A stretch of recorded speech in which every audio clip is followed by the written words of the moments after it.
When a fridge's light is on but it's not cooling, the issue is often due to faulty settings, dirty condenser coils, or a faulty thermostat.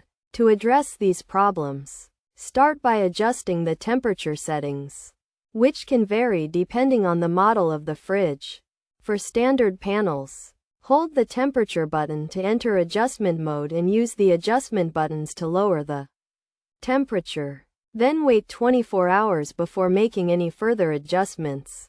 If the fridge has a knob, simply turn it to the lowest temperature. Cleaning the condenser coils is also essential.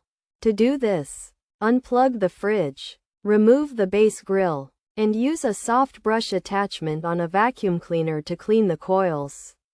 Once cleaned, reattach the base grill, plug in the fridge, and check if the issue persists.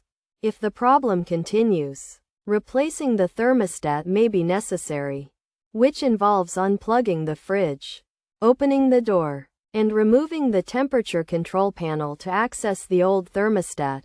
After disconnecting the wire connectors and setting the control panel aside, remove the old thermostat and replace it with a new one.